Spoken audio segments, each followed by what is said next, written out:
Baik, selamat siang Bapak Ibu semuanya. Apakah suara saya sudah terdengar jelas ya? Kedengeran, Mbak. Oke, terima kasih. Baik, karena sekarang sudah menunjukkan pukul 13.30 untuk acara webinar, ini akan kita mulai ya setelah ini. Selamat datang Bapak Ibu semuanya, selamat bergabung pada acara Geosite, yaitu seri free webinar Geoscience yang diadakan oleh Geoaccess Indonesia. Untuk hari ini merupakan Geosite ke-9, yaitu webinar ke-9 yang sudah dilaksanakan pada tahun ini. Hari ini kita akan membahas mengenai monitoring dampak lingkungan industri ekstraktif menggunakan penginderaan jauh, yang nanti akan dibawakan oleh Bapak Dr. Suwarsono, SSI, MSI, yang merupakan peneliti ahli muda dengan spesialisasi penginderaan jauh di Badan Riset dan Inovasi Nasional atau BRIN. Kemudian bagi Bapak Ibu yang mungkin baru pertama kali mengikuti acara atau agenda kegiatan dari Geoaccess Indonesia, kami mengucapkan selamat datang dan selamat bergabung. Geoaccess Indonesia ini merupakan konsultan geoscience yang berfokus pada isu-isu lingkungan, keberlanjutan, dan juga perubahan iklim. Dengan 3 layanan utama Geoaccess, ini ada pelatihan, pemetaan, dan juga analisis batuan. Nah, untuk program pelatihan sendiri, ini kami memiliki beberapa layanan. Yang pertama, ini ada webinar yang saat ini Bapak Ibu ikuti. Kemudian selain webinar, kita juga mengadakan pelatihan-pelatihan. Ini untuk bulan ini yang mungkin masih terkait dengan tema webinar hari ini. Ini ada pelatihan JS pemodelan sedimentasi sungai dari alih fungsi lahan hutan dengan studi kasusnya adalah pertambangan nikel di Maluku. Kemudian pilihan lain seperti yang bisa dilihat di sini ya, ada statik spasial, remote sensing menggunakan Google Earth Engine. Jika Bapak Ibu juga memiliki kebutuhan yang lebih spesifik, yang temanya mungkin tidak disebutkan di sini, Bapak Ibu juga bisa mengajukan corporate training atau private training, satu tutor, satu trainee itu juga bisa, atau jika ingin konsultasi saja itu juga kami melayani. Untuk software-software yang bisa dilayani oleh Geoaccess, ini ada QGIS, ArcGIS Pro, ArcGIS Desktop, Google Earth Engine, Terset, sampai dengan Rockware. Jadi jika Bapak Ibu memiliki kebutuhan terkait geospasial, itu silakan nanti bisa menghubungi kami di Instagram atau WhatsApp untuk mendapatkan penawaran yang menarik. Baik, saya bacakan agenda untuk webinar hari ini. Webinar dimulai pukul 13.30 ya. Kemudian nanti akan ada pembukaan dulu, sambutan. Kemudian nanti akan ada pemaparan materi. Setelah itu Bapak Ibu bisa bertanya jawab, berdiskusi dengan pematerinya. Kemudian untuk webinar akan ditutup pukul 15.00. Nah, untuk materi webinar ini bisa diakses di mana nanti record dan materi PPT ini akan dibagikan ke Bapak Ibu, jadi jangan khawatir ya kalau misalkan kendala jaringan itu nanti tetap bisa memutar kembali record dan juga membaca PPT-nya. Ini nanti akan di-share di grup WhatsApp atau jika Bapak Ibu tidak join ke grup WhatsApp bisa memanfaatkan portal pelanggan. Untuk portal pelanggan nanti Bapak Ibu bisa klik ini ya, menuju ke link ini geoaccess.mbr.id/portal, nanti bisa diklik aja. Nanti Bapak Ibu akan menemui halaman di yang paling kanan ini, nanti bisa diinputkan email yang digunakan untuk mendaftar ke webinar ini. Nanti klik aja kirim login link, terus nanti Bapak Ibu akan menerima link di email, lalu bisa diklik aja, nanti akan menemui halaman di paling kiri ini. Jika sebelumnya Bapak Ibu sudah pernah mengikuti pelatihan dari Geoaccess, semua materi, semua konten pelatihannya itu akan muncul di sini semua. Jadi bisa diakses, banyak pelatihan itu dari satu halaman saja. Nanti klik aja lihat konten, nanti recordnya akan bisa diakses dari situ. Kemudian untuk pasca webinar, nanti Bapak Ibu akan mendapatkan sertifikat. Namun sertifikat ini hanya untuk Bapak Ibu yang mengisi daftar hadir ya. Jadi nanti jangan lupa dicek daftar hadirnya, akan dibagikan di chat Zoom setelah sesi setelah sesi pematerian gitu. dan juga akan dibagikan kembali di akhir sesi. Jadi nanti jangan lupa untuk cek chat Zoom dan mengisi daftar hadir. Jika Bapak Ibu nanti sudah mengisi daftar hadir, Bapak Ibu akan menerima sertifikat yang dibagikan maksimal H+7 setelah webinar ini selesai. Nanti akan dibagikan ke email masing-masing. Kemudian video record dan materi nanti bisa diakses di portal pelanggan menggunakan email yang digunakan saat mendaftar, seperti cara yang tadi sudah disampaikan. Kemudian agar webinar hari ini berlangsung lancar seperti itu ya, ini saya bacakan tata tertibnya. Selama webinar berlangsung, Bapak Ibu dimohon untuk menonaktifkan mikrofon saat tidak berbicara agar selama pematerian bisa berlangsung lebih fokus dan lebih lancar. Kemudian jika Bapak Ibu nanti ada pertanyaan saat sesi diskusi ya, itu bisa dituliskan di kolom chat, nanti akan dibacakan. Jadi karena ini pesertanya banyak dan waktunya terbatas gitu, untuk pertanyaan kita melalui chat ya Bapak Ibu, jadi tidak langsung berbicara. Kemudian pertanyaannya ini mohon yang seputar tema yang masih berkaitan dengan monitoring dampak lingkungan industri ekstraktif menggunakan penginderaan jauh. Untuk pertanyaan di luar topik tersebut berhak untuk tidak dijawab pemateri karena kita ada limitasi waktu. Kemudian apabila nanti ada kendala teknis, semoga tidak ya, apabila moderator atau pemateri terlempar dari Zoom meeting, mohon Bapak Ibu berkenan menunggu 15-30 menit, nanti kemudian bisa bergabung menggunakan link Zoom meeting yang sama. Kemudian untuk mendapatkan sertifikat dari webinar ini, itu syaratnya adalah mengisi absensi. Nah, dan link absensi ini akan dibagikan 30 menit sebelum webinar selesai. Dibagikannya hanya di chat Zoom meeting saja, jadi tidak dibagikan di WhatsApp, hanya dibagikan di chat Zoom saja. Nanti Bapak Ibu silakan bisa melihat chat Zoom sebelum live Zoom ini ya. Nanti akan dibagikan secara baik. Itu tadi pengantar mengenai program webinar. Sebelum kita masuk ke materi utama kita akan ada sambutan dulu pengantar dari Kepala Pusat Riset Geoinformatika BRIN, yaitu dari Profesor Dr. Rerum Naturalium Muhammad Rohis Komarudin, SSI MS. Ini Bapak Rohis sudah bergabung ya di Zoom. Selamat siang Bapak Rohis. Selamat siang Mbak Tita. Terima kasih Bapak Rohis sudah menyempatkan waktunya untuk memberikan sambutan dan pengantar di webinar ini. Ya, terima kasih juga sudah diundang oleh GeoAccess untuk salah satu periset kami bisa mengisi materi webinar hari ini, dan mudah-mudahan ini bisa menjadi manfaat bagi kita semua ya. Langsung saya memberikan ya pembukaan. Jadi Oh iya, silakan Pak. baik, saya izin share screen. Baik, untuk share screen-nya sudah diaktifkan. Baik, jadi terima kasih Bu Tita dan Bapak Ibu sekalian. Selamat siang. Assalamualaikum warahmatullahi wabarakatuh.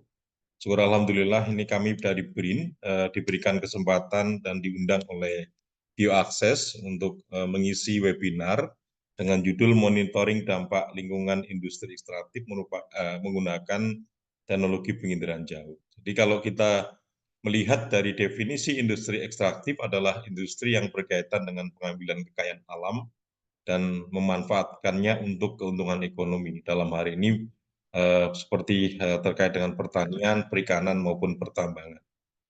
Dan industri ekstraktif ini pasti memiliki dampak ya, terutama dampak lingkungan, termasuk deforestasi, kemudian juga degradasi lahan, pencemaran air, udara, dan juga mungkin akan ada hilangnya keanekaragaman hayati. Dan pemantauan ini menjadi sangat penting karena perlu bagaimana kita bisa mengkonservasi sumber daya alam dan juga pelestarian lingkungan. Dan salah satu teknologi yang dapat kita gunakan untuk melakukan pemantauan tersebut adalah dengan teknologi penginderaan jauh. Nanti Pak Suarsono akan lebih banyak memfokus pada terkait dengan bagaimana dampak lingkungan di pertambangan dengan teknologi penginderaan jauh, dan kami di Pusat Riset Geoinformatika akan terus mendukung terkait dengan riset-riset pemanfaatan teknologi penginderaan jauh untuk pembangunan nasional. Dan beberapa hal yang mungkin nanti akan banyak disampaikan oleh Pak Suarsono, bagaimana teknologi penginderaan jauh bisa mendeteksi perubahan lingkungan yang terjadi akibat pertambangan, dan ini akan fokus pada di pertambangan. Bapak Ibu sekalian, jadi kalau kami di Pusat Riset Penginderaan Jauh BRIN, bukan Pusat Riset Geoinformatika BRIN adalah salah satu pusat riset dari 85 lebih pusat riset BRIN yang memang kita mengkhususkan pada teknologi geoinformatika untuk bisa dimanfaatkan di segala bidang, sehingga kami lebih banyak fokus, dan kami sekarang saat ini akan fokus juga terkait dengan permasalahan ketahanan pangan, kemudian permasalahan lingkungan dan kebencanaan, kemudian juga terkait dengan permasalahan emisi gas rumah kaca, dan yang terakhir adalah terkait dengan permasalahan di lingkup strategis seperti pertahanan keamanan, dan juga bagaimana kita bisa mendeteksi ladang ganja dari data satelit penginderaan jauh. Tentunya kita dalam dunia internasional, kami juga akan mensupport Sustainable Development Goals dari data-data geoinformatika yang dihasilkan. Baik, Bapak Ibu sekalian, karena waktunya mungkin tidak cukup lama, dan saya akan banyak memberikan kesempatan kepada Pak Suarsono untuk lebih banyak menjelaskan terkait dengan materinya, dan mudah-mudahan Bapak Ibu sekalian bisa mengambil manfaat dari webinar kali ini dan menjadi tambahan ilmu pengetahuan dan juga sharing knowledge bagi kita semua. Terima kasih. Assalamualaikum warahmatullahi wabarakatuh. Saya kembalikan ke Mbak Tita. Waalaikumsalam warahmatullahi wabarakatuh. Terima kasih Bapak Rohis atas sambutannya. Kemudian ini saya share screen kembali.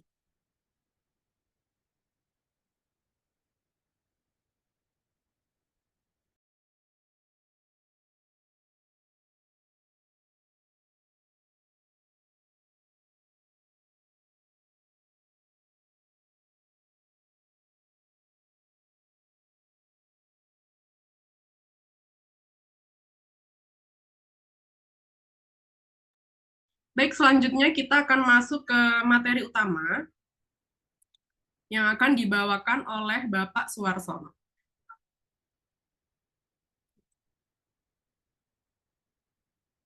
Berikut adalah profil dari Bapak Dr. Suarsono, SSI MSI. Beliau ini adalah peneliti ahli muda di Badan Riset Inovasi Nasional atau BRIN dengan spesialisasi di remote sensing atau penginderaan jauh. Jadi sangat cocok ya dengan materi yang akan dibawakan pada hari ini. Bapak Suarsono ini juga pernah meneliti, publikasinya ini salah satunya adalah deteksi kerusakan area karena pertambangan batu bara menggunakan Landsat secara multitemporal dengan studi kasusnya di Kutai Kartanegara, Kalimantan Timur. Jadi sangat sesuai dengan tema yang akan dibawakan oleh Bapak Suarsono pada hari ini. Kita sapa dulu Bapak Suarsono. Oke, sudah bergabung di link Zoom ini ya. Selamat siang, Bapak Suarsono. Apakah sudah tersambung audionya?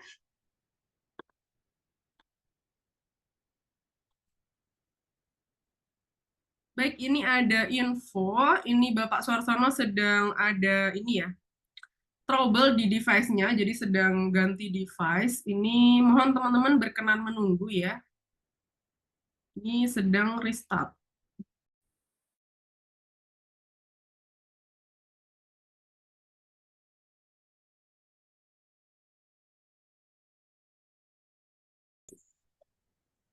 Oke, tanpa berlama-lama lagi, saya persilakan Bapak Suarsono untuk menyampaikan materinya. Saya yakin teman-teman di sini juga sudah tidak sabar ya. Ini untuk Share screen-nya sudah diaktifkan. Saya persilakan jika Bapak mau share screen presentasi.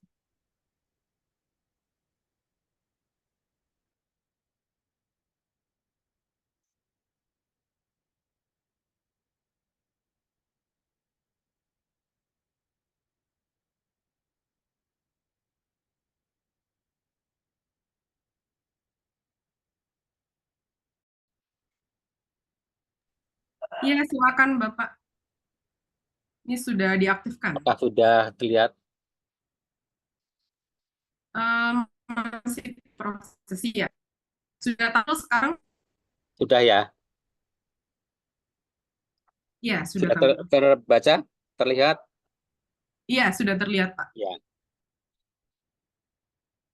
Yang kami hormati para hadirin sekalian dari kalangan akademisi, dosen mahasiswa, dari kalangan industri, bisnis, perusahaan, dari kalangan pemerintah, dari pusat maupun daerah, dan juga masyarakat umum yang menghadiri webinar siang hari ini. Assalamualaikum warahmatullahi wabarakatuh. Salam sejahtera bagi kita semuanya. Om Swastiastu, Namo Buddhaya, salam kebajikan, Rahayu. Mohon izin saya menyampaikan paparan materi, yaitu dengan judul Monitoring Dampak Lingkungan Industri Ekstraktif menggunakan teknologi bintaran jauh. Kami dari peneliti di Pusat Riset Bioinformatika, Badan Riset dan Inovasi Nasional.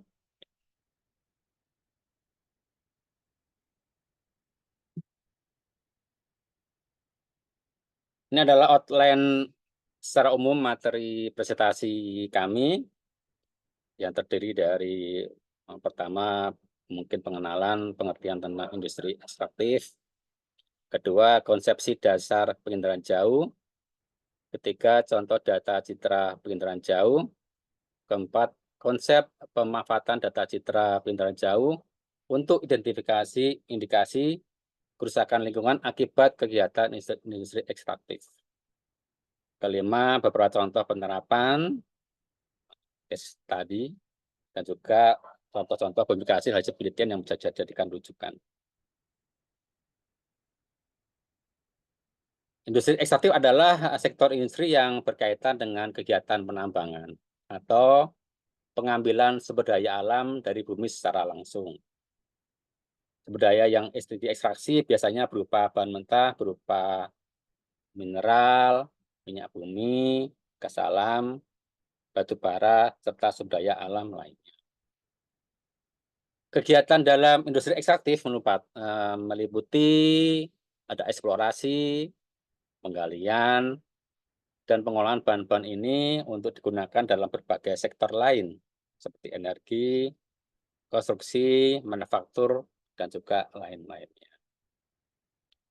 Pengertian menurut PP nomor 26 tahun 2010, industri ekstraktif adalah segala kegiatan yang mengambil sumber daya alam yang langsung dari perut bumi berupa mineral, batu bara, minyak bumi, dan gas bumi. Ini dibatasin dalam pengertian PP ini untuk kegiatan penambangan mineral dan minyak gas. Berikut ini adalah konsep dasar Indraja untuk monitoring dampak lingkungan akibat kegiatan industri ekstraktif. Ini konsep dasar yang harus dipahami oleh pengguna data citra Indraja. Pertama itu pengertian dari Indraja itu adalah ilmu dan seni. Ada ilmu dan seni, ada science and art. Untuk memperoleh informasi tentang objek, daerah, atau fenomena dengan suatu alat sensor tanpa kontak langsung dengan objek, daerah, atau fenomena yang dikaji. Jadi teknik ini menggunakan suatu alat sensor. Ya, pertama penting artinya. Kedua itu tanpa kontak langsung dengan objeknya, daerahnya, maupun fenomena. Jadi kita tidak ada kontak fisik atau membatasi kontak. Dalam artian kita mengurangi pekerjaan-pekerjaan seperti survei lapangan, pengecekan lapangan, maupun perekaman data-data di lapangan. Kemudian sensor satelit, nah ini kami membatasi coba dengan sensor satelit memiliki kemampuan untuk merekam satu daerah, objek, dan fenomena yang ada di permukaan bumi. Ini penting ya, yang ada di permukaan bumi, di Earth surface. Karena yang terpapar, terekspos di muka bumi itu yang terlihat langsung dari satelit. Kemudian, wilayah terdampak aktivitas industri ekstraktif adalah suatu daerah di muka bumi dengan ciri utama adalah berupa lahan yang terdegradasi sebagai dampak dari kegiatan ekstraktif. Adalah lahan yang mengalami penurunan kualitas, terdegradasi. Kemudian, yang keempat, sensor satelit tentu saja mampu merekam data wilayah tersebut yang terdampak akibat kegiatan industri ekstraktif.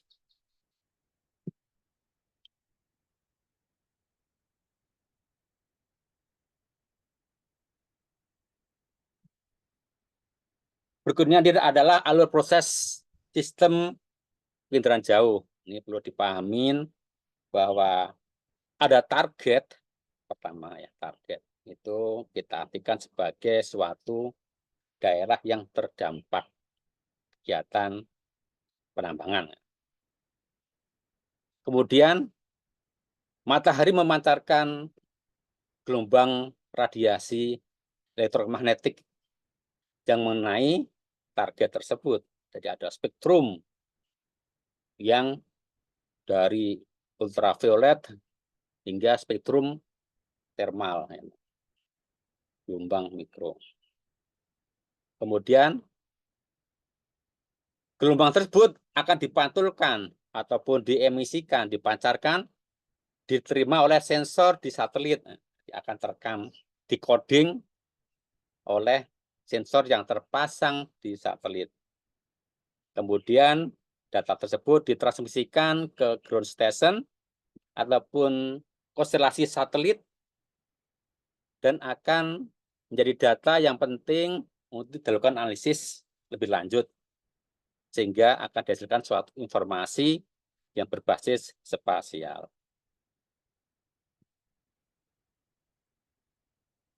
Kemudian patut dipahami juga, ini adalah pola pantulan objek-objek umum di permukaan bumi.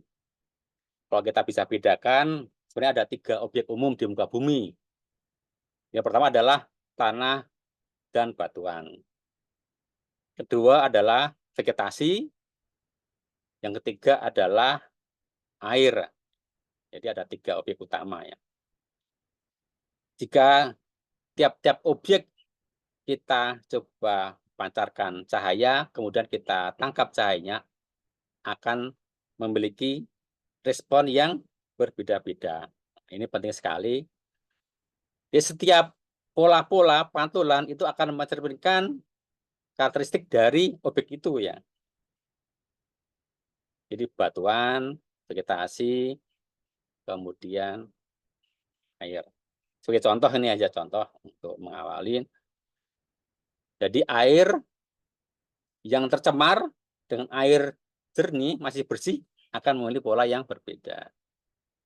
Vegetasi yang dia tercemar tanahnya maupun yang sehat, ya tanahnya tidak tercemar, akan memiliki pola pantulan yang berbeda. Ini adalah gelombang elektromagnetik pada sistem inderaja. Jadi tadi kami sampaikan dari gelombang ultraviolet sampai gelombang mikro ya. Mata kita, mata manusia itu hanya dibatasi pada spektrum sinar tampak atau visible. Itu kisarannya sekitar 0,4 sampai 0,7 mikrometer. Sedangkan spektrum lainnya seperti inframerah dekat, inframerah menengah, inframerah jauh, juga gelombang mikro, tidak akan bisa ditangkap oleh mata manusia. Makanya untuk menangkap spektrum tersebut kita butuh alat, yaitu sensor yang akan kita pasang di suatu wahana. Bisa satelit, bisa drone, bisa pesawat, bisa balon. Dan spektrum tersebut yang di luar visible itu sangat-sangat berarti digunakan untuk pemantauan-pemantauan tadi untuk memantau kondisi pencemaran lingkungan.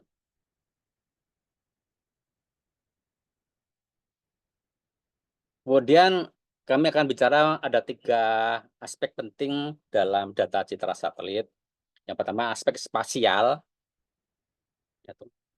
itu terkait dengan kedetailan objek, kemudian resolusi temporal, ini terkait dengan perulangan perekaman, kemudian resolusi spektral, tadi pemilihan panjang gelombang, dan juga resolusi radiometrik, yaitu tingkat informasi energi yang diterima.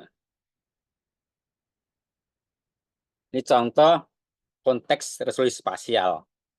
Ini kita lihat ada 4 contoh data.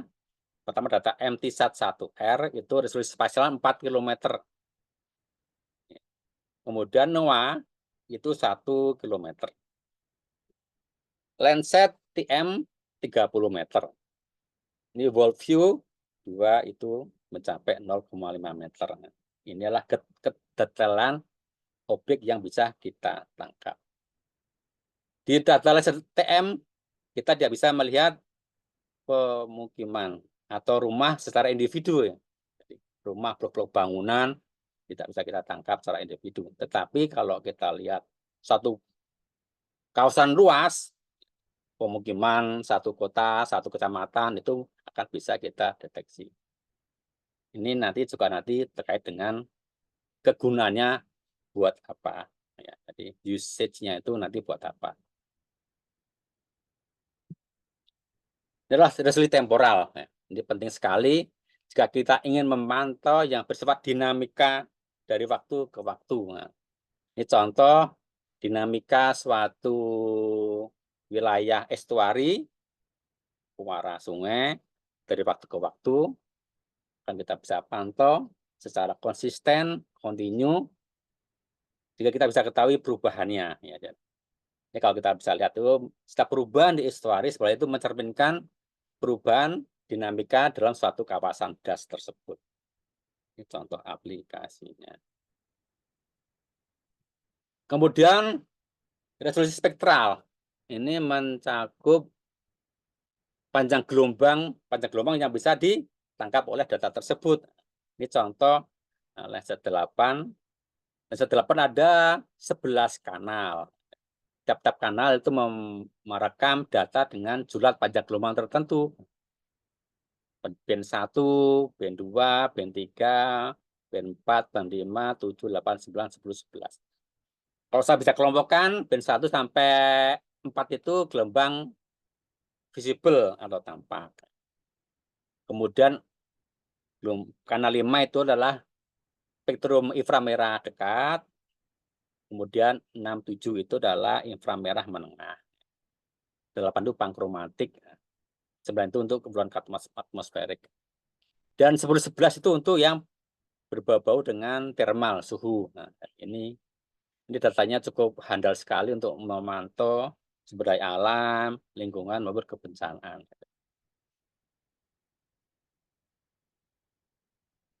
Kemudian radiometrik ya, ini penting sekali. Jadi ini adalah kecerdasan dari bit number data tersebut ya. Jadi semakin tinggi bitnya itu semakin data itu mampu membedakan misalkan objek ya. Kalau cuma 1 bit ya cuma bisa hitam putih atau 01 ya. Kalau 2 bit ya 2 pangkat 2 itu 4 perbedaan. Sekarang itu di atas 8 bit semua ya, di atas 256. Jadi cukup cerdas ya dalam memisahkan membedakan objek. Ini beberapa contoh, ini spesifikasi dari data citra. Ini jika kita semuanya ingin menggunakan data, ini perlu tadi ya 4 aspek ya tadi, resolusi spasial, temporal, spektral, dan juga radiometrik. Ini contoh data Landsat 8. Kemudian ada satu lagi itu ya tentang itu coverage ya, sapuan ya. Data ini mampu menyapu berapa wilayah, berapa ukuran suatu wilayah. Ini data Landsat 8.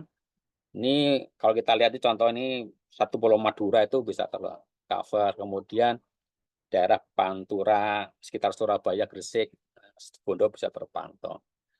Ukuran 185 sampai 170 km. Ini cukup bagus sekali. Dan data yang paling populer ya, ini data paling populer. Landsat 8. Sekarang ada yang baru itu Landsat 9. Ini sama ya, mirip-mirip karakteristik spektralnya maupun spasialnya. Ya tadi ini adalah saya sampaikan detailnya itu untuk spesifikasi data jarak satelit Landsat 7 dan 8. Ya. Ini contoh band 1 yang ini kita bisa lihat julat dari panjang gelombangnya. Jadi kalau secara umum ya band 1, 2, 3 itu tampak ya, 4 tampak itu ini sensitif untuk air ya, perairan. Yang terkait dengan air, pencemaran air, kualitas air, sedimentasi, ini cocok sekali 1, 2, 3, 4 ya. Ini gelombang visible. Kemudian yang 5 ini yang near 0,85, 1 sampai 0,79. Ini inframerah dekat. Ini sensitif untuk apa? Yang terkait dengan vegetasi ya. Kesuburan tanaman, ya, kekeringan tanaman, kehijauan tanaman, produktivitas tanaman. Ini band 5 ini sangat sensitif sekali ya.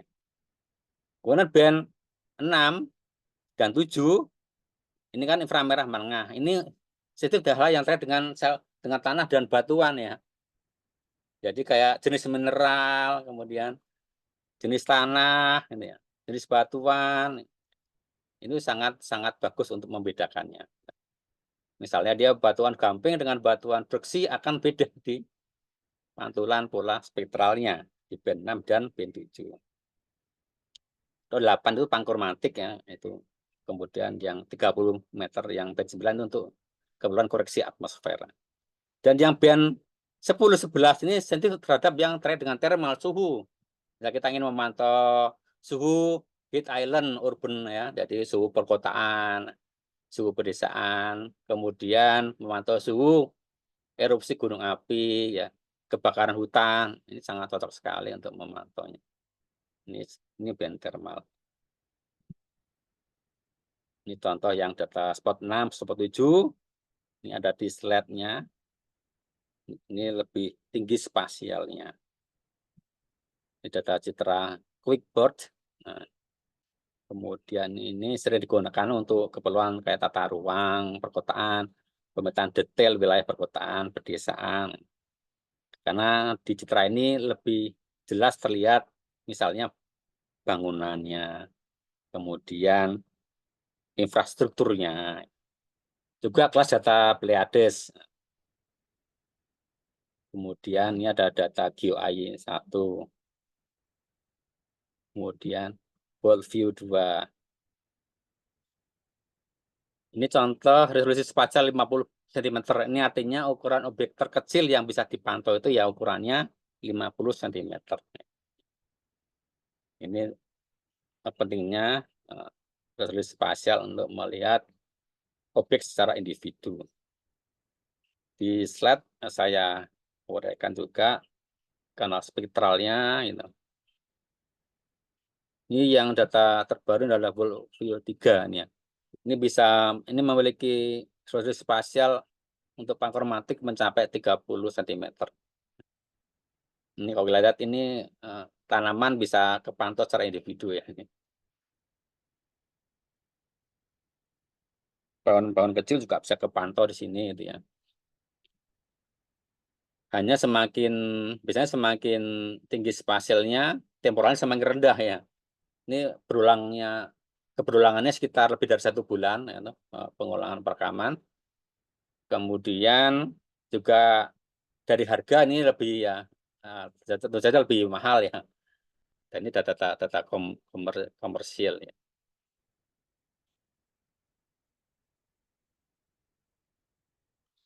Ini contoh liputan scene dari Citra Landsat 8. Ini contoh kalau kita ingin merekam, mendapatkan wilayah tertentu, kita harus biasanya kita harus hafal nomor dari scene-nya. Ya, ada Petro gitu ya. Teman-teman yang terbiasa sudah hafal ya. Terus sekarang juga di sistem di Google Earth Engine itu sudah memakai sistem koordinat ya. Atau udah interaktif pakai zoom in, zoom out, geser itu juga. Tapi basisnya data itu adalah per scene ya. Nah, per scene. Nah, sebelum dimosaikan satu wilayah secara keseluruhan. Aslinya dia bulannya per scene. Nah, ini adalah mosaik, contoh mosaik Citra Landsat 8 1 Indonesia ya. Ini mosaik tahunan ya. Jadi kadang kita kalau harian kadang beberapa wilayah itu cloud cover tinggi ya, terutama di daerah Papua itu, Kalimantan bagian tengah itu tutupan awannya itu sangat tinggi. Jadi kita perlu data yang multi date, time series untuk menutupi awan tersebut, mengaitkan awan dengan data yang sebenarnya. Kemudian ini konsep pemanfaatan citra satelit untuk indikasi kerusakan lingkungan. Ya, ada 3 tahapan yang utama yang perlu dilakukan. Pertama adalah perencanaan dan persiapan. Jadi datanya kita siapkan, data citra dan juga data pendukungnya. Peta dasar, peta tematik. Kemudian 2 sarana ya. Perlu juga sarana, alatnya apa yang akan digunakan ya. Device-nya, hardware, software. Kemudian prasarana itu ya. Ruangan yang sesuai, yang kondusif. Kemudian yang kedua itu proses pengolahan dan analisis data. Ini ada koreksi, kita perlu cek koreksi datanya udah tepat belum, udah sesuai belum, di koreksi radiometrik dan juga geometrik. Kemudian deteksi parameter kerusakan lingkungan ya. Kita yang akan kita deteksi parameternya apa?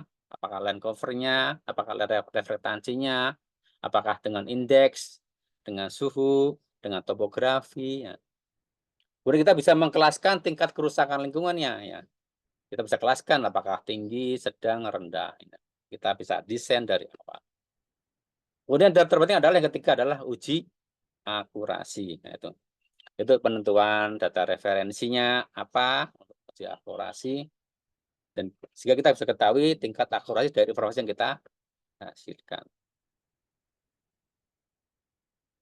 Kalau kita bikin bagan alur ini ya, alur kerjanya ini dari cari data, preprocessing, interpretasi, klasifikasi, ekstraksi.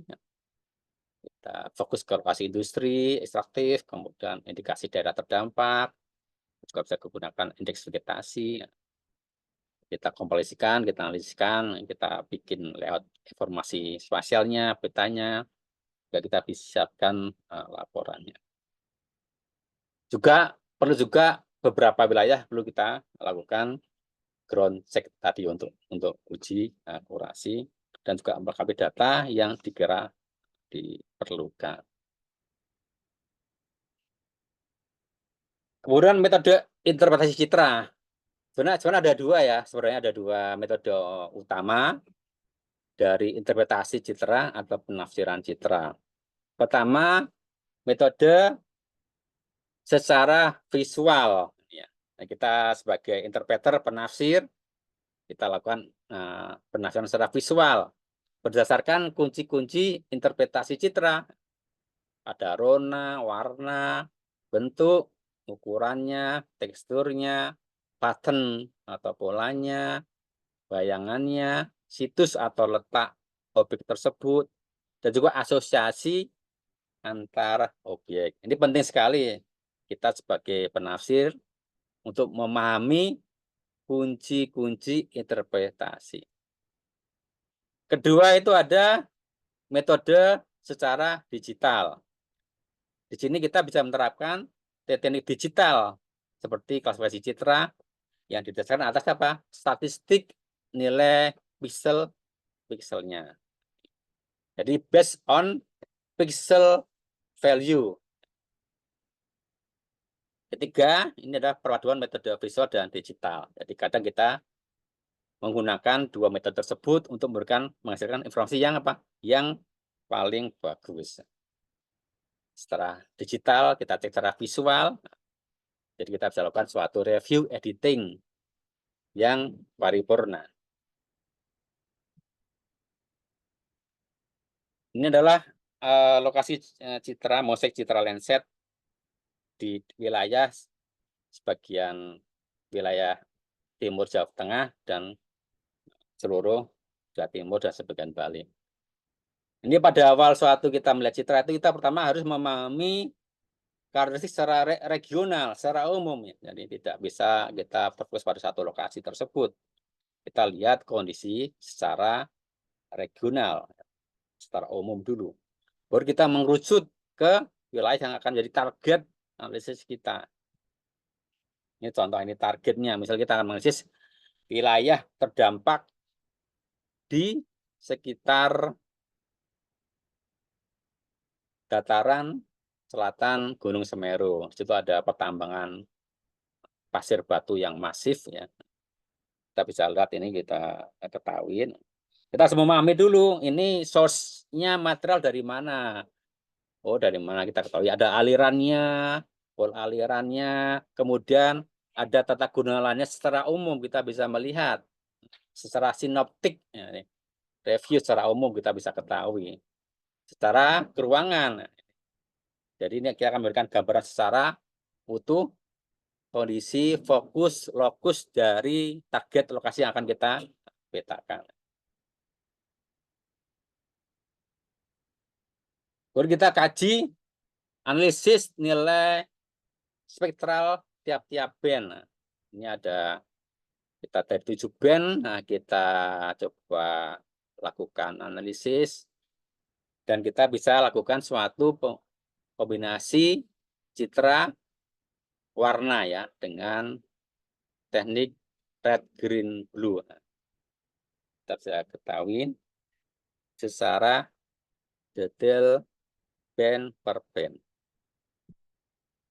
Inilah contoh dari 3 tampilan komposit citra RGB 321 654 564. Tadi sudah kita bahas, ya.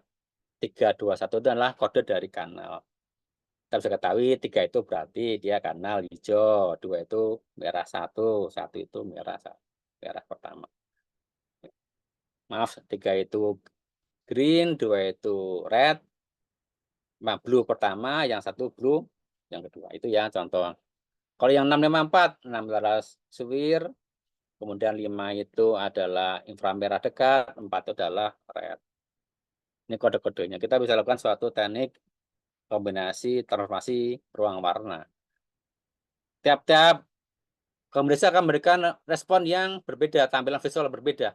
Kita bisa melihat ini adalah wilayah yang terdampak kegiatan penambangan dari tampilan di tiap-tiap RGB. Semakin jelas kombinasi itu menampakkan, itu semakin bagus, ya. Paling tampak dengan jelas pada kombinasi band berapa sih daerah yang terdampak. Itu sangat penting, ya. Kita akan menemukan, oh ternyata kombinasi paling pas adalah band RGB 54564.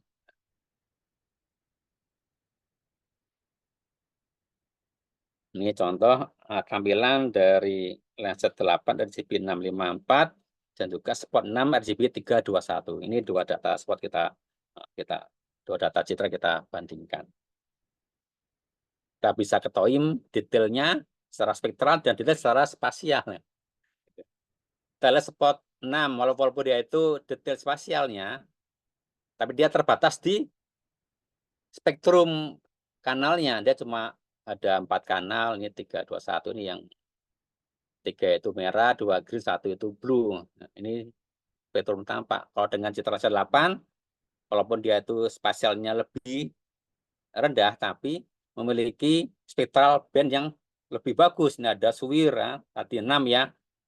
Ini SWIR, 5 itu NIR, 4 itu merah. Ini bisa menampakkan, menonjolkan daerah yang paling terdampak, kurang terdampak, yang masih bagus. Nah, ini bisa kelihatan.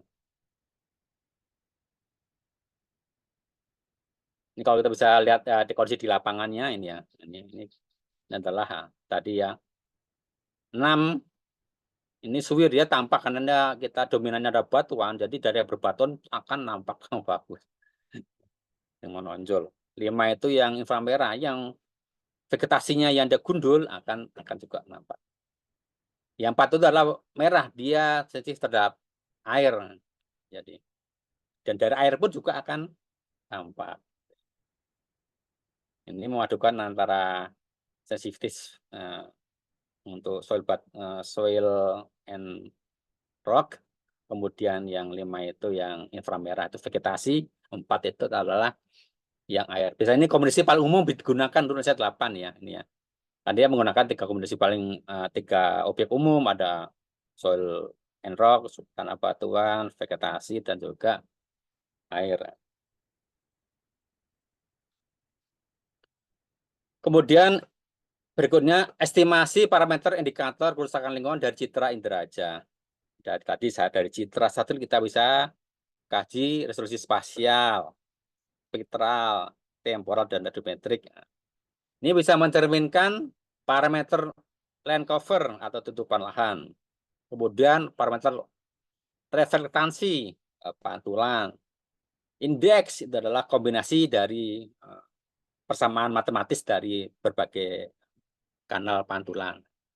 Suhu termal juga dari parameter tiren topografi. Ini parameter 5 yang utama untuk analisis kerusakan lingkungan. Kemudian adalah manifestasi dari apa? Tadi kerusakan ada lingkungan, ada aspek perundang-undangan, kemudian aspek fisik kimia, perubahan bentang lahan, penurunan kualitas hidrologi, juga aspek lingkungan hayati, penurunan kesuburan tanah, penurunan keanekaragaman hayati. Ini mencerminkan tingkat kerusakan lingkungan. Dinilai dari parameter yang ini bisa diturunkan, diekstraksi dari data citra dan cover, vegetansi, indeks suhu, dan juga medan. Ini alur detail dari preprocessing ya. Nah, ini ada untuk indikasi kerusakan lingkungan. Tidak idealnya kita menggunakan analisis multi time ya, time series atau multi temporal untuk mengetahui perubahan, change detection. Jadi suatu wilayah yang masih belum mengalami kerusakan, kondisi awal ya, itu dalam bahasa itu T1, dan juga kondisi saat ini existing, ini kondisi yang setelah mengalami kerusakan. Jadi kita bandingkan ya, misalnya kita basisnya itu tahun-tahun awal, tahun 90-an kita perekaman datanya, kemudian kita bandingkan dengan kondisi saat ini ya, atau kita pantau secara terus-menerus dari waktu ke waktu.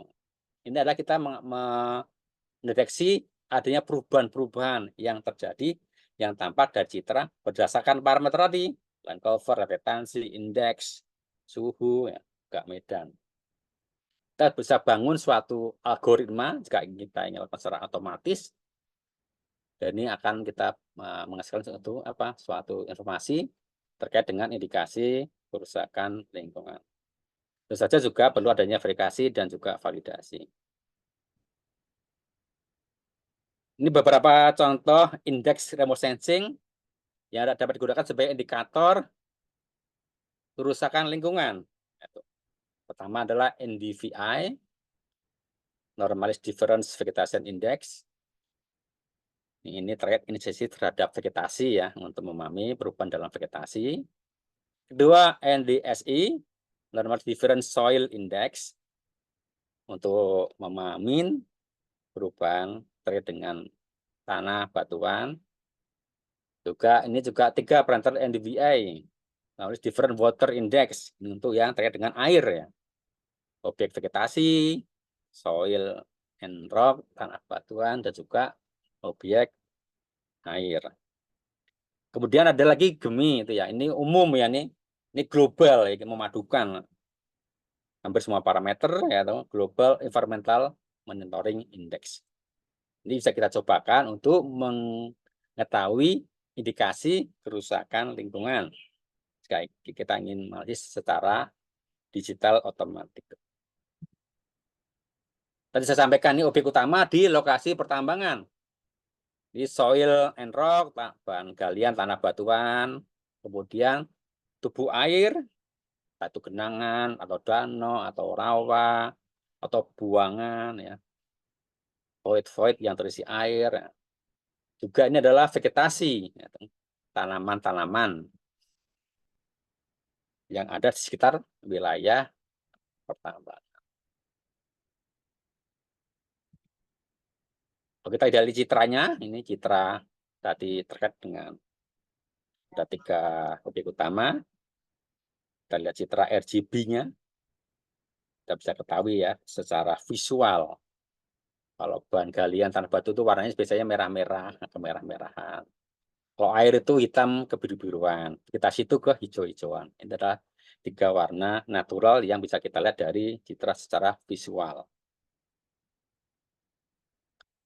Kemudian tekniknya kita bandingkan 2 citra tersebut ya, karena kita ingin mengetahui suatu change detection, perubahan sebelum dan setelah ini.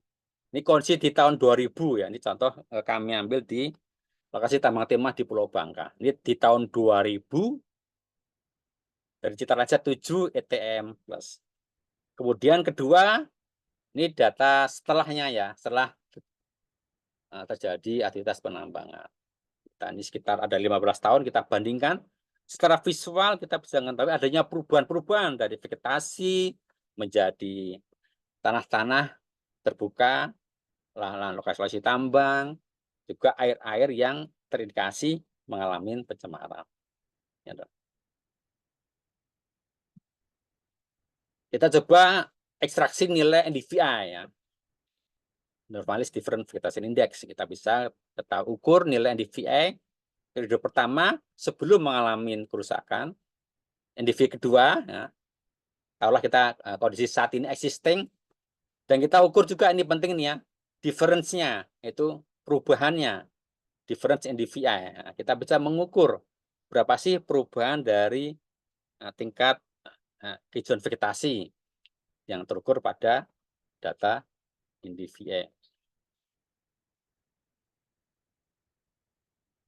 Kemudian juga ini parameter NDSI, Normalis Difference Soil Index, dari kondisi NDSI pada masa lalu, kemudian setelah mengalami pertambangan, kemudian kita bisa ketahui ukur difference-nya, ya, deltanya atau change-nya. Change ini mencerminkan tingkat kerusakan. Jadi delta itu akan mencerminkan, merepresentasikan tingkat kerusakan yang terjadi. Ini juga Normalis Difference Water Index. Juga ini adalah suhu ya, suhu yang bisa kita ukur. Ini adalah Global Environmental Monitoring Index. Ya. Kondisi masa lalu, selama mengalami aktivitas penambangan, kita bisa ukur tadi ya, deltanya, change-nya, atau perubahannya. Secara statistik ya, dari statistik matematis kita bisa ukur ya, kita kalkulasi ya, indeks dari NDVI, NDSI, DWI ya, kondisi basis sebelum mengalami perubahan, sebelum dilakukan aktivitas penambangan, kemudian saat existing, setelah ditambang, banyak aktivitas penambangan, ya, banyak industri ekstraktif, kemudian kita bisa ketahui nilai dari deltanya, perubahannya, change-nya.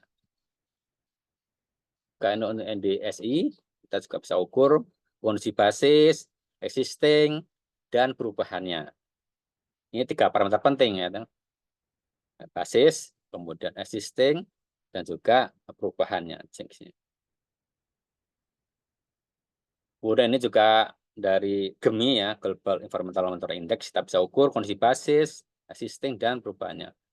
Secara statistik ya, berdasarkan asumsi normal distribution ya, kita bisa ketahui dengan 2 parameter yaitu rata dan nilai standar deviasinya. Kita bisa mengkelaskan indikasi, estimasi untuk tingkat kerusakan lingkungan. Ini coba kita simulasikan kondisi basis ya tahun 2000. Ini contoh. Ini existing setelah mengalami aktivitas penambangan.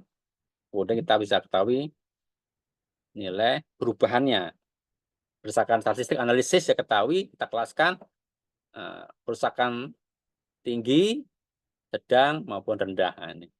Yang merah-merah ini tinggi kerusakannya, yang kuning itu sedang, yang hijau, masih biru adalah rendah. Ini kita bisa, ini merupakan upaya kita untuk mengestimasi indikasi kerusakan lingkungan berbasis data citra dengan teknik digital otomatik.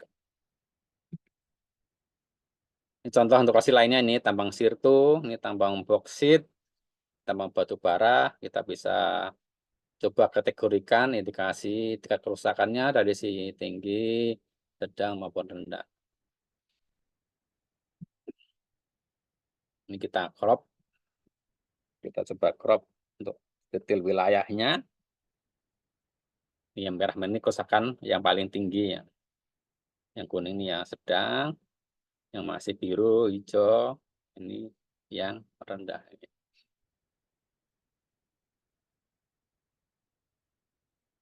Kemudian ada batasan-batasan yang perlu kita pahamin ya. Jadi ada batas-batasan ketika kita menggunakan citra. Pertama itu terkait dengan skala informasi spasial ataupun skala peta yang dihasilkan ya. Ini tergantung dari resolusi spasial citra. Misalnya ini ya, citra 8 itu ya sekitar ekuivalen sekitar skala 1/1000. Sentinel-2 bisa lebih detail lagi 1/50.000. Spot 6 1/25.000. Wolfview 2 ini 1/5000. Dalam peraturan kepala BG ini diatur ya, ada aturan yang mengatakan citra ini sesuai untuk skala berapa. Jadi tidak bisa kita menggunakan citra Landsat untuk skala sangat detail. Ini ya. Kita harus sesuai dengan gitu ya, dengan resolusi spasial citranya. Dan juga jangan sampai kita menggunakan citra world view untuk yang skala untuk wilayah yang luas. Nah, itu tidak akan efisien. Ini setiap citra itu ada peruntukannya dan ada skala yang disarankan. Kemudian citra optik memiliki kendala awan. Ini semua adalah citra optik kecuali citra radar ya. Optik memiliki kendala awan. Kemudian ada area yang tidak terdeteksi oleh citra karena tertutup awan. Ya. Ini kita bisa atasi dengan teknik mosaiking fungsi data multitemporal. Kemudian yang ketiga, citra tidak dapat mengetahui status izin. Ya. Jadi tidak bisa citra untuk mengetahui izinnya atau bagaimana ya. Badan usaha atau apakah perorangan. Dan juga aspek-aspek non geofisik lainnya. Ini bisa aspek sosial budaya ini ya. Tidak bisa diketahui secara langsung dari citra. Kemudian citra tidak dapat mendeteksi secara langsung kerusakan lingkungan di bawah tanah. Misalnya tambang bawah tanah. Karena tidak terpantau secara langsung dari liputan sensor citra. Ini pertanyaan yang perlu kita pahamin. Kemudian kami tampilkan beberapa contoh publikasi hasil penelitian, publish paper. Ya. Ini contoh-contoh saja di internet, itu banyak sekali sumber-sumber yang bisa kita jadikan rujukan. Tapi untuk membaca itu perlu tadi ya, basis pemahaman tentang penginderaan jauh yang baik dan benar ya. Sehingga kita bisa memahami paper ini dengan apa? Dengan komprehensif. Contoh, ini ya kami sampaikan di slide. Ini contoh penelitian yang kami lakukan, dulunya di 8, sekarang di BRIN ya. Deteksi area yang rusak akibat aktivitas penambangan batu bara dengan data Landsat multitemporal. Ini contoh kami ambil lokasi di wilayah Kutai, Kartanegara, Kalimantan Timur. Jadi kami menggunakan parameter tadi yang saya sebutkan, parameter NDVI, NDSI, NDBI, dan GEMI. Jadi ternyata dari ketiga keempat parameter ini, indeks ini yang paling tepat untuk mendeteksi kerusakan lingkungan akibat tambang batu bara itu adalah parameter indeks NDSI, yaitu Normalized Difference Soil Index. Karena NDSI itu menggunakan kanal apa? Yang sensitif terhadap tanah dan batuan mineral. Jadi paling tinggi ya sensitivitasnya ya. Jadi kerusakannya areal akibat aktivitas penambangan batu bara dapat kita kelaskan menjadi 3, di kelas tinggi, sedang, rendah berdasarkan nilai apa? Nilai statistik dari NDSI. Kita juga uji secara apa? Secara visual juga kita juga lakukan verifikasi di lapangan. Ini contoh data NDSI basis. Ini adalah NDSI existing dan perubahannya. Ini bisa kelaskan ya, kita kelaskan mana yang tinggi, sedang, dan rendah. Ini paling tinggi adalah NDSI. Berdasarkan nilai apa? Nilai D value atau separabilitas. Nah, di paling tinggi nilainya ND. Semuanya sih bisa ya. Nah, NDV bisa, GMI bisa, tapi yang paling sensitif, paling sesuai adalah NDSI. Nah, ini beberapa literatur yang saya tampilkan pemetaan evaluasi individu dari data time series ya. Juga dipadukan data modis ya untuk di wilayah ya, wilayah batubara. Ini banyak sekali penelitian yang kita bisa baca, kita pelajari, kita bisa ambil metodenya, kita terapkan. Karena mungkin di tiap-tiap kondisi lingkungan itu akan memiliki karakter yang unik ya. Mungkin di Kutai beda dengan di Bangka yang dominan bauksit, beda dengan di daerah Lumajang yang dominan misal tambang sirtu, itu akan memiliki karakteristik yang lokal yang spesifik. Nah, ini PT daerah, PT Freeport. Ini ya, kita keempat. Nih. Kita coba. TTM.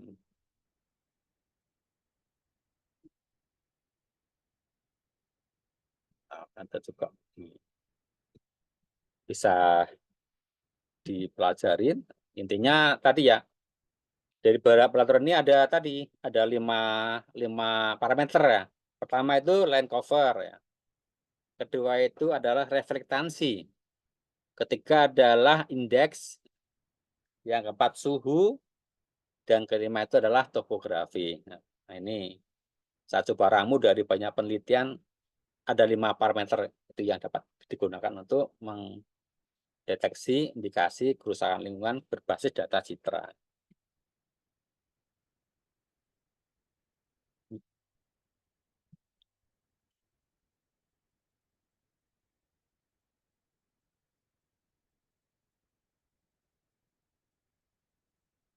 Terima kasih kami sampaikan pada para hadirin sekalian, khususnya pada GeoAccess Indonesia yang telah memfasilitasi webinar ini, juga dari KLHK yang telah bermitra dengan kami, dan juga teman-teman ini hasil penelitian dari 8 sekarang BRIN ya. Nah, kami membuka diskusi, dan juga sebelumnya kami juga ingin sebagai lembaga pemerintah dalam bidang riset berkolaborasi dengan stakeholder baik dari perguruan tinggi, dari swasta, dari kalangan swasta, perusahaan, company, konsultan, kontraktor, juga dengan pemerintah, pusat daerah, dan juga dari kalangan masyarakat yang luas ya. Kami siap untuk berkolaborasi dalam bentuk kerjasama riset. Terima kasih. Ini profil saya dan juga Pak Rofisi. Terima kasih banyak Pak Suarsono atas materi yang sudah disampaikan. Nah, teman-teman tadi sudah kebayang ya kira-kira bagaimana cara memanfaatkan penginderaan jauh untuk monitoring dampak lingkungan. Jika Bapak Ibu ada pertanyaan, silakan bisa dituliskan di chat, nanti akan saya bacakan dari atas ya. Jadi untuk pertanyaannya itu disampaikan melalui chat karena kita pesertanya banyak dan ada limitasi waktu. Kemudian ini udah banyak ya tadi pertanyaan, apakah materinya bisa di-share, apakah recordnya di-share? Ya, nanti akan di-share. Jadi di webinar ini materi dan record semuanya di-share, nanti jangan khawatir, bisa diakses di grup WhatsApp, nanti akan dibagikan, juga diakses di portal pelanggan. Nanti juga akan disampaikan kembali bagaimana cara aksesnya. Kemudian ini ada pertanyaan Pak Suarsono, saya bacakan ya, dari Ibu Arlina Bunga. Bagaimana cara menghitung dampak lingkungan dari segala aspek di daerah pertambangan? Ya, itu yang pertama. Kemudian pertanyaan yang kedua, bagaimana cara menentukan buffer zone dari hasil perhitungan dampak tersebut untuk perencanaan site plan mitigasinya? Silakan Pak Suarsono, mungkin bisa dijawab dulu pertanyaan dari Ibu Arlina Bunga. Mohon maaf. Terima kasih atas pertanyaan yang bagus sekali. Yang pertama ya, yaitu terkait dengan itu ya, dengan secara komprehensif kerusakan lingkungan di wilayah pertambangan. Jadi ini adalah ada 3 aspek kerusakan ya, indikasi kerusakan. Ini dari KLHK ya, Kementerian Lingkungan Hidup, aspek perundang-undangan, aspek fisik kimia, dan aspek lingkungan hayati. Misalnya ini adalah pengelolaan lingkungan hidup. Misalnya letak tambangnya tidak sesuai dengan WPR. Jadi ini juga masalah juga. Dia menambang lokasi di luar wilayah tata ruang yang untuk tambang, ini juga masalah contohnya. Dan kita bisa kita lakukan analisis ya dengan kompilasi data IUP, dengan tata ruang, dan juga dengan data citra. Kita bisa ketahui dia itu melanggar aturan. Kalau dia menambangnya di luar wilayah yang seharusnya diperbolehkan. Misalnya di hutan lindung ya. Ini sering jadi masalah nih ya, masalah juga ya sampai ke tingkat pengadilan ya. Jadi penegakan hukum ya. Kemudian dari aspek perubahan bentang lahan ya. Jadi yang dulunya bentang lahannya bagus, misalnya dia perbukitan mengalami cat and fill ya. Jadi mengalami kerusakan. Kadang juga mohon maaf ini ada yang agak nakal nih ya perusahaan ya. Jadi kalau di selesai tambang dibiarkan. Tidak ada pembenahan. Kemudian juga mengalami penurunan kualitas hidrologi, airnya menurun, dari sisi debitnya berkurang, dari sisi kualitasnya menurun. Nah, ini bisa kita ukur juga dari data citra. Kemudian juga kesuburan tanah dan juga keanekaragaman hayati. Ini dengan parameter ini ya, parameter land cover, reflektansi, indeks suhu dan teran ini dapat mencerminkan merupakan indikator dari kerusakan lingkungan ini ya. Misalnya ya ada penurunan keanekaragaman hayati ya. Akibat Akibat habisnya vegetasi. Ya, burungnya pada kabur, hilang atau musnah, pindah tempat ya. Satwanya pada migrasi ya, gitu. Tanah berkurang kesuburannya dari tadi indeks NDVI menurun, nah, tingkat kehijauan vegetasinya menurun. Nah, itu indikator dari turunnya kesuburan. Nah, kemudian ada perubahan bentang lahan. Nah, di terennya tuh medannya berubah ya. Rusak. Indikator dari kerusakan lingkungan. Ini kami kaji dari 4 aspek kerusakan lingkungan dari KLHK. Kemudian kedua untuk buffer ya, buffer zone ya. Buffer zone ini kalau dalam sains geospasial itu namanya geomir ya. Batasannya apa itu ya? Buffer zone apa? Itu tergantung kita yang akan mendefinisikan ya. Ataupun kita kaitkan dengan regulasi. Ya, misalnya buffer zone daerah sempadan, pantai, sungai, mata air, bisa kita jadikan sebagai apa? Buffer zone. Misal 100 meter, 100 meter, kita jadikan buffer zone. Atau dari berdasarkan bentang alam, dari bentuk lahannya, satuan lahannya, ya, jadi land unitnya, jadikan sebagai suatu unit analisis. Atau bahkan ada yang menggunakan unit administrasi, desa, kecamatan, kabupaten. Ini monggo silakan nanti tergantung keperluannya untuk apa itu ya. Banyak alasan argumentasi kita menentukan buffer zone tadi. Memang paling banyak itu memang kita berdasarkan itu ya, atau regulasi ya, regulasi. Regulasi batas sepadan pantai, sungai.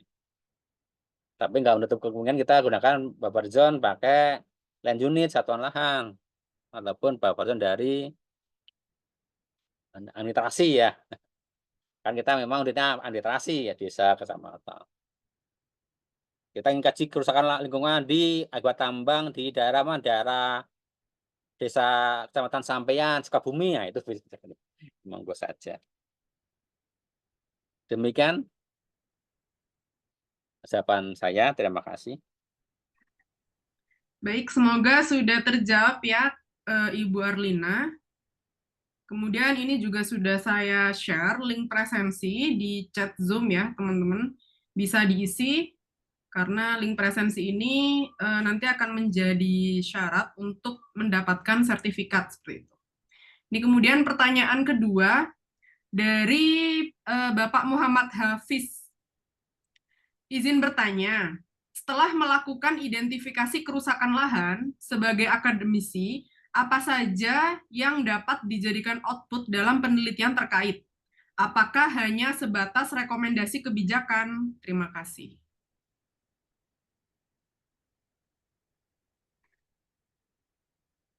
Sudah, satu aja ya. Iya, itu dulu Ya, Pak. mohon izin menjawab. Terima kasih pertanyaannya, bagus sekali. Ini juga terkait dengan itu ya, follow up dari hasil kajian. Jadi memang untuk follow up-nya itu memang tergantung dari itu ya, hasil risetnya mau diapakan ya. Kemudian ataukah dasar kita melakukan riset ini ya. Jadi, apakah ada permintaan khusus dari suatu kantor yang berwenang untuk melakukan kajian ya. Ada dari akademisi ya. Apalagi akademisi kan lebih luas spektrumnya ya. Jadi lebih luas spektrumnya untuk apa saja. Jadi intinya adalah dari citra itu bisa mengetahui aspek-aspek parameter-parameter terkait dengan kerusakan lingkungan. Kemudian setelah keluar hasil analisnya, itu bisa menjadi suatu bahan kajian berikutnya, ataukah sebagai suatu rekomendasi bagi stakeholder terkait. Dan sebagai akademisi memang suatu tantangan ketika ada suatu temuan atau bahkan suatu batasan untuk penelitian lebih lanjut untuk mengatasi kekurangan tersebut ya. Dan di sini kita juga akan disarankan untuk cerdas dalam menyikapi hasil suatu kajian ini ya, citra. Misalnya ya kita ketahui, misalnya contoh aja dari sisi akademis ya, kita ketahui bahwa di suatu wilayah terjadi kerusakan lingkungan akibat sedimentasi ya di muara sungai ya itu. Ini kan aneh nih, kenapa di muara sungai sedimennya banyak, airnya tercemar, vegetasinya mangrove-nya berkurang. Nah, ini ada banyak aspek yang mempengaruhi ini kan ya. Bapak kan akan bisa bagi akademisi akan cerdas menangkapnya. Oh, ini ada something wrong di daerah hulunya, di dasnya misalnya. Atau mungkin kondisi dari seorang ahli sosiolog, ini ada suatu kondisi sosiologi masyarakat yang berperan dalam merubah rupa bumi ya, merubah mengkonversi mangrove menjadi tambak atau menjadi suatu wilayah tambang pasir. Jadi ini dari informasi ini akan memberikan suatu sinyal-sinyal tertentu ya untuk kajian-kajian lebih lanjut. Kita sebagai akademisi, Bapak akademisi akan, saya yakin akan cerdas untuk melakukannya. Demikian, jika ada yang kurang jelas bisa ditanyakan lagi. Oke, baik. Semoga sudah terjawab ya Pak Muhammad Hafiz. Kemudian saya lanjutkan ke pertanyaan selanjutnya, ini dari Ari. Dengan kemajuan teknologi remote sensing, sebenarnya tidak terlalu sulit untuk mendeteksi aktivitas ilegal yang diakibatkan kegiatan ekstraktif. Bahkan untuk mendeteksi lokasi remote, baik yang dilakukan komunitas maupun korporasi, lebih lagi Presiden terbaru menyampaikan 300T bocor karena pemanfaatan sumber daya alam yang tidak prosedural. Sebaiknya harus bagaimana untuk bisa menjembatani antara sisi akademis, regulasi, policy, dan law enforcement. Mungkin bisa memberikan insight ya, Pak Suarsono. Terlebih, mungkin karena Bapak peneliti di BRIN seperti itu. Silakan Bapak bisa dijawab. Terima kasih atas pertanyaan bagus dari Bapak. Jadi pertanyaan yang lebih komprehensif ya. Pada prinsipnya saya itu penelitian dengan kepakaran remote sensing ya, untuk lingkungan dan kebencanaan ya. Jadi kami lebih berkutat pada bagaimana memahami karakteristik citra, data citra, analisis citra untuk keperluan ya mitigasi kerusakan lingkungan maupun mitigasi bencana ya. Kemudian untuk menjawab pertanyaan Bapak, sebenarnya kami dari hasil kami melakukan dialog, proses dialog dengan mitra-mitra riset kami, dengan KLHK, ya, dengan Pemda, BPBD ya. Memang kondisi-kondisi di lapangan itu sedemikian kompleks ya. Jadi sedemikian kompleks. Contohnya di tahun 2021 dari Kementerian SDM dengan kami itu bermitra melakukan riset monitoring pemetaan tambang-tambang ilegal. Kalau kita kupas itu memang ya banyak sekali ya. Tapi kan masalahnya tidak masalah ansih, masalah legal dan ilegal. Ada masalah misalnya kondisi sosial ekonomi masyarakat, ya, kondisi kearifan lokal, ya, kondisi politik setempat yang kita memang masalahnya masalah yang kompleks. Dari kami Citra bisa mengetahui pertama lokasinya itu di luar izin kawasan yang diperuntukkan bisa dengan mudah. Kedua, kita bisa ketahui tingkat kerusakannya ya. Dan nanti polisinya bagaimana?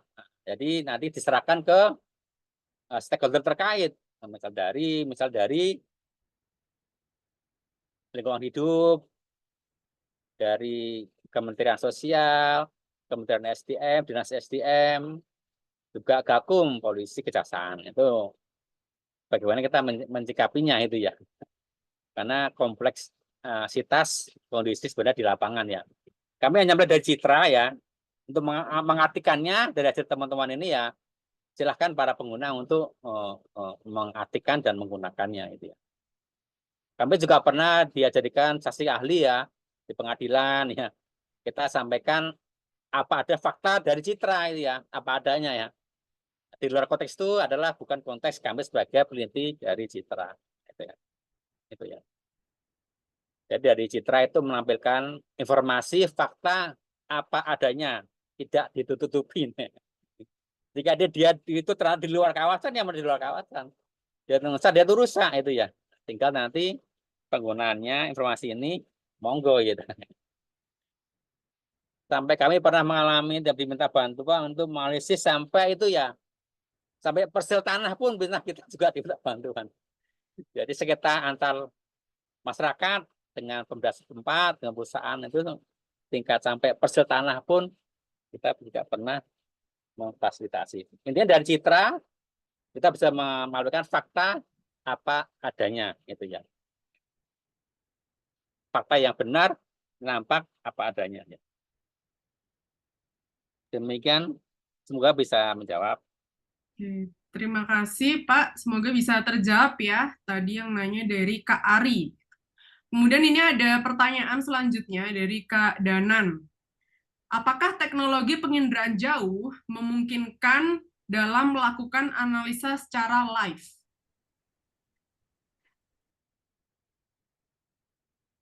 Terima kasih, saya jawab ya Bu ya, mohon izin. Ini live ini kan terkait dengan waktu ya, waktu perekaman ya. Kondisi citra itu, konsep citra inderaja itu terkait dengan resolusi temporal. Jadi harus dipahami resolusi temporal. Kapan citra itu merekam suatu wilayah dan kapan dia itu akan kembali lagi merekam daerah yang sama itu ya. Karena satelit itu kan memutar ya, yang sebagian besar itu dia polar ya. Polar itu dia memutar mengorbit bumi ya.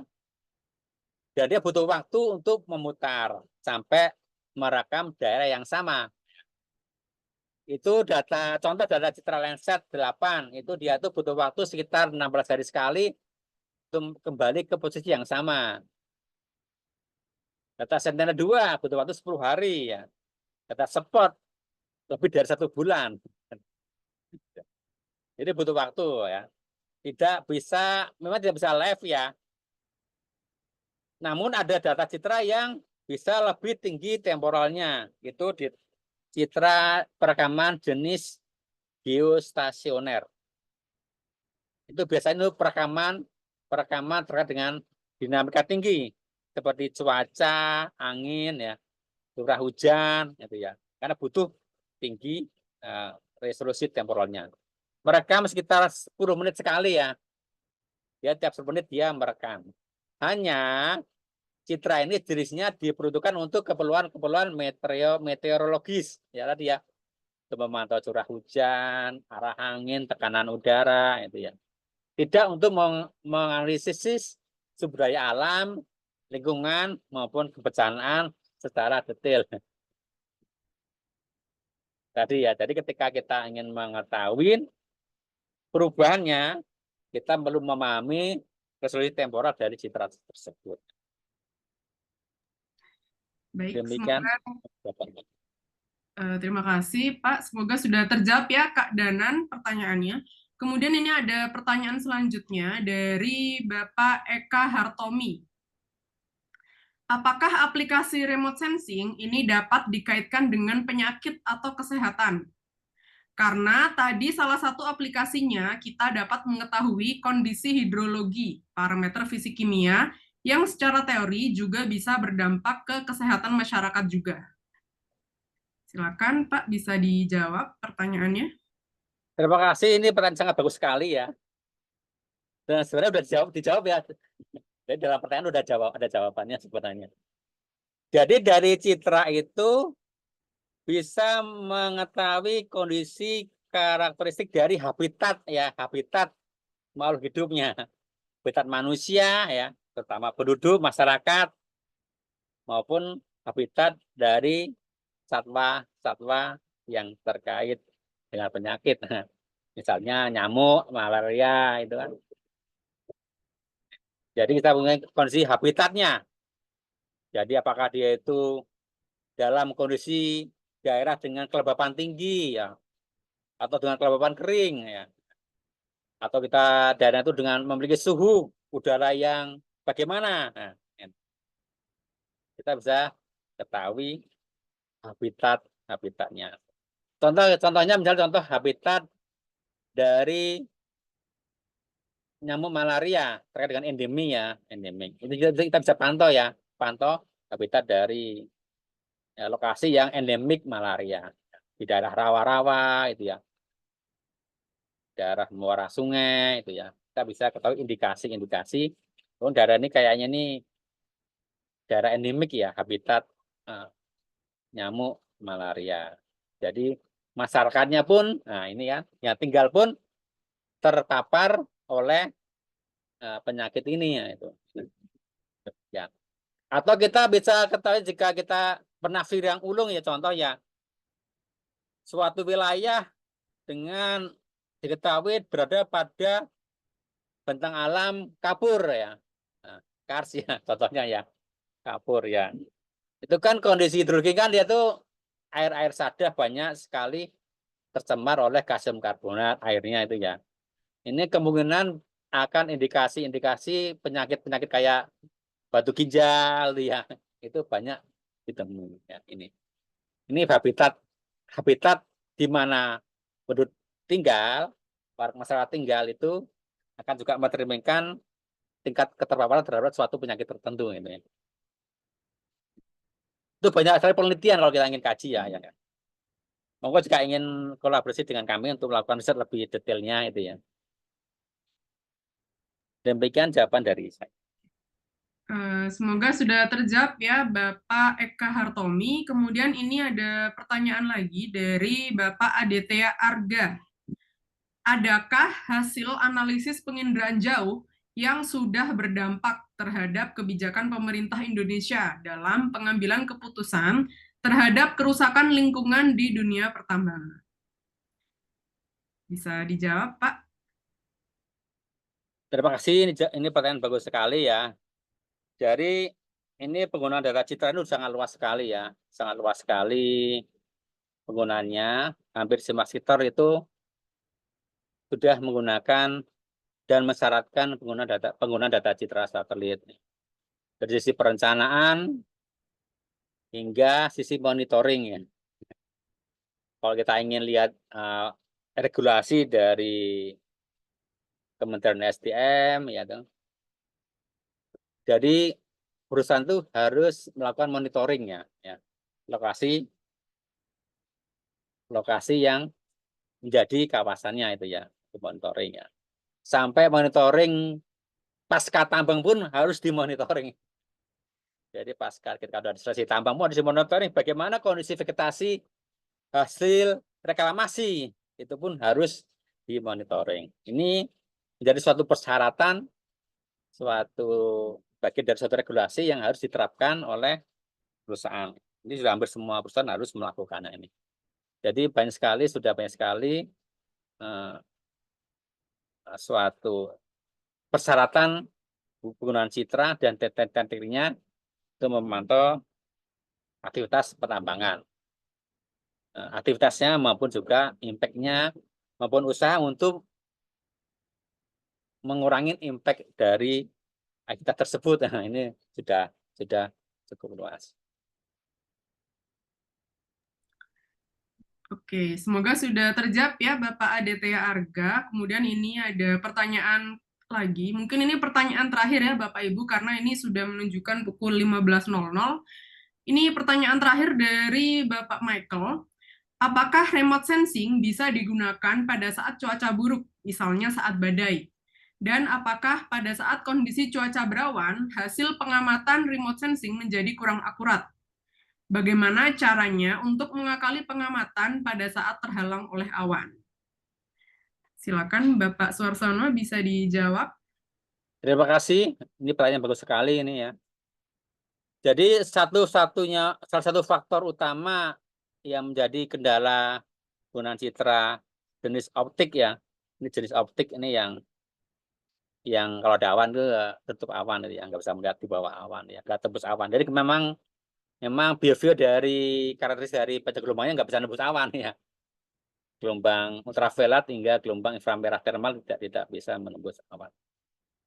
Itu cara-cara yang bisa dilakukan ya.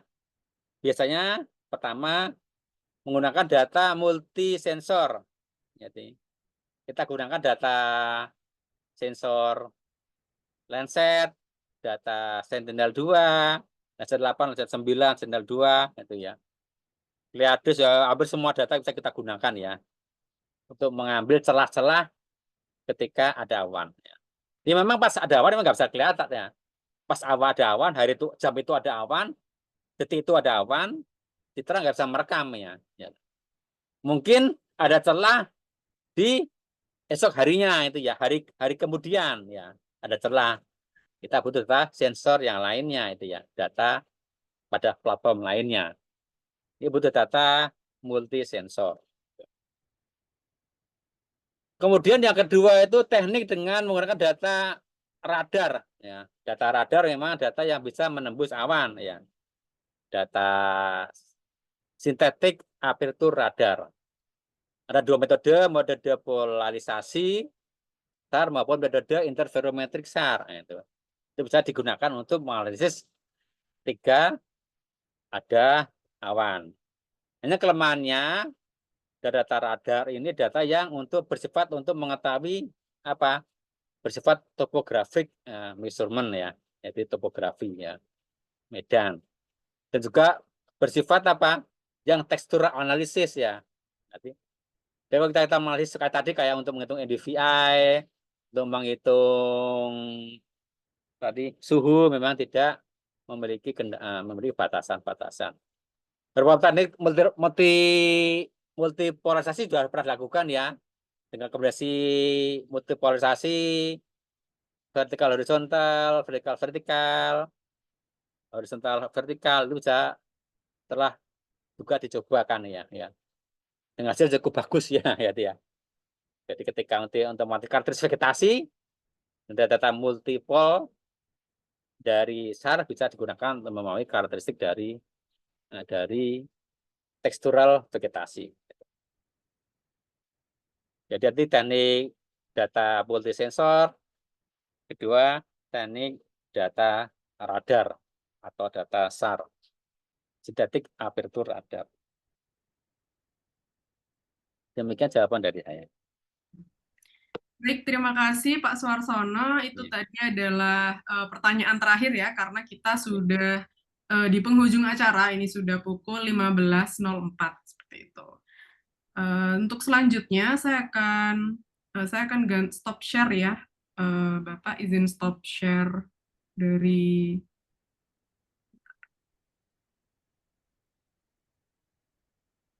Stop dulu ya.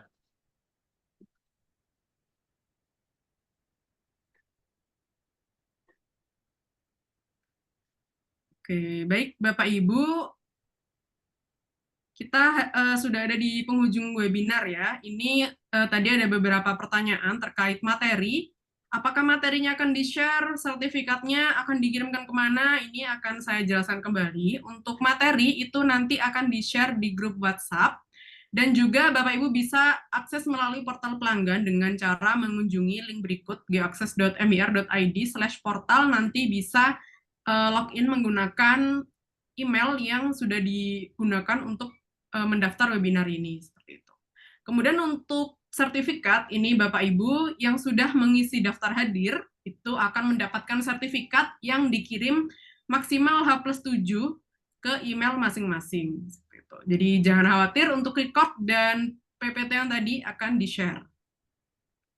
Kemudian jika Bapak Ibu berminat untuk mempelajari lebih lanjut terkait pemanfaatan ini ya GIS itu untuk monitoring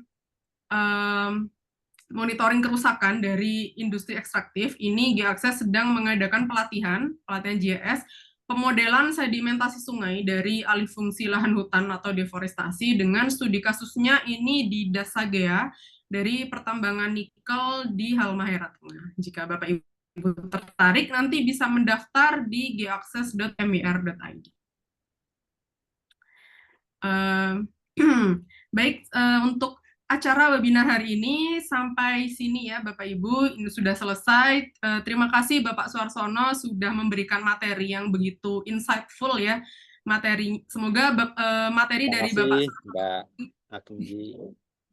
Semoga Bapak Ibu peserta yang mengikuti webinar hari ini bisa mendapatkan materi yang bermanfaat entah untuk proyek penelitian atau proyek pekerjaannya dari webinar yang hari ini sudah diselenggarakan seperti itu.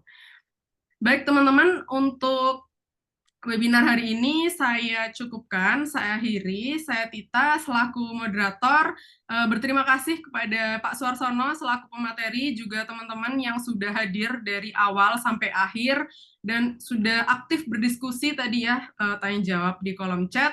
Semoga kita bisa bertemu lagi di webinar selanjutnya, di Geosite bulan depan, nanti akan ada lagi, dan juga bisa bekerja sama, mungkin di lain kesempatan, seperti itu. Terima kasih Pak Suarsono, terima kasih semuanya. Terima Saya, kasih Bu Tita, Bu Anggi, Bu Lisa, ya, saya tutup. semuanya. Terima kasih. Mm-mm. Sama-sama Pak Suarsono. Semoga kita bisa kerjasama kembali di lain kesempatan ya Pak. Siap, kita bisa kolaborasi riset ya dengan diakses mau dengan para hadirin sekalian, peserta ini, dan kita terbuka. Iya.